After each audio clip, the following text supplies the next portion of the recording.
La realidad de la pandemia ya atrapó a Trump y desnudó su negacionismo. Primero con los datos demoledores de la economía. Hoy los datos de desempleo, más de 6 millones de personas en Estados Unidos buscando beneficios de desempleo, con proyecciones ya de no solo una recesión, sino una posible depresión y con los datos epidemiológicos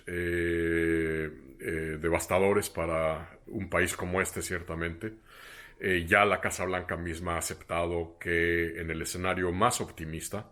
de mantenerse las medidas de contención, de distanciamiento físico durante las siguientes 4 o 5 semanas, la estimación conservadora es que en Estados Unidos puede haber entre 100,000 y 250,000 fallecimientos a raíz del COVID-19. Para poner este dato en contexto, estos serían más estadounidenses que los que fallecieron en todos los conflictos bélicos de la historia de Estados Unidos,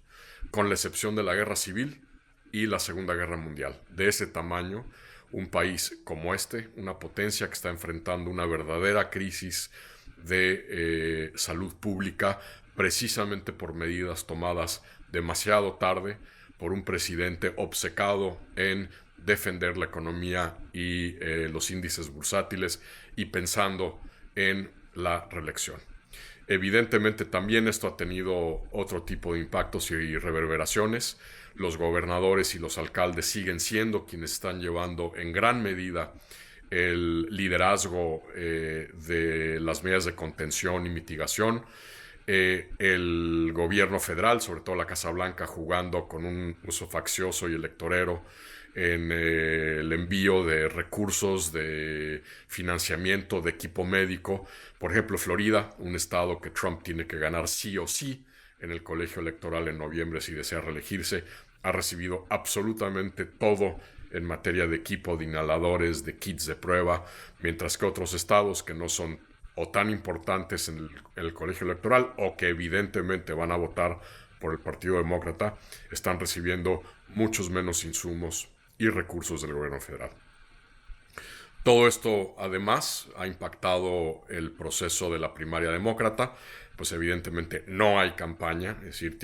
tenemos a un Joe Biden sentado en su casa, pues emitiendo spots, emitiendo mensajes, pero pues con las circunstancias actuales muy complicado conducir una campaña así. Un presidente Trump que está usando el púlpito de la conferencia diaria desde la Casa Blanca pues para hacer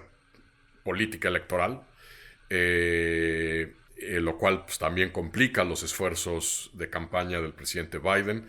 La posibilidad real de que se sequen de manera muy drástica por las implicaciones económicas que está teniendo la crisis, los recursos de financiamiento para la campaña de Biden y ya un debate abierto sobre qué va a pasar con la convención demócrata, la convención republicana evidentemente también, pero sobre todo la demócrata que sí es relevante en función de un Bernie Sanders que decide aún no bajarse de la contienda, cómo hacer convenciones mucho más reducidas, mucho más contenidas, no el circo, maroma y teatro y kabuki que habitualmente son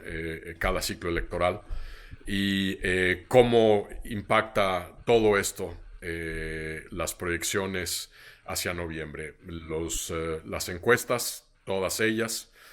básicamente están mostrando este efecto que en inglés se llama rally around the flag, es decir, en momentos de crisis la opinión pública tiende a apoyar al mandatario en turno. Lo mismo le pasó a George Bush después de los atentados terroristas del 11 de septiembre del 2001, cuando sus favorables se fueron al 80%. De alguna manera esto no ha ocurrido con Trump. Trump sigue por ahí de los 50, no los rebasa. Ese parece ser su tope, pero ciertamente pues se ha beneficiado de este papel de estar todos los días usando el atril de la Casa Blanca pues para hablar de la crisis, pero ciertamente ya es un presidente muy distinto al que tuvimos hace 3, 4 semanas, ciertamente hace un mes que estaba minimizando la crisis criticando a los demócratas y a los medios, de estar inventando una crisis de salud pública. El presidente, que ya está hablando desde la atril de la Casa Blanca, su lenguaje corporal es totalmente distinto y se dan cuenta del enorme impacto económico, social, que se viene en los próximos meses en este país, en momentos en donde además en otros lados empiezan ya a achatarse, a aplanarse el crecimiento exponencial de casos y de fallecimientos. Un momento muy difícil, ciertamente inédito en la historia moderna de los Estados Unidos.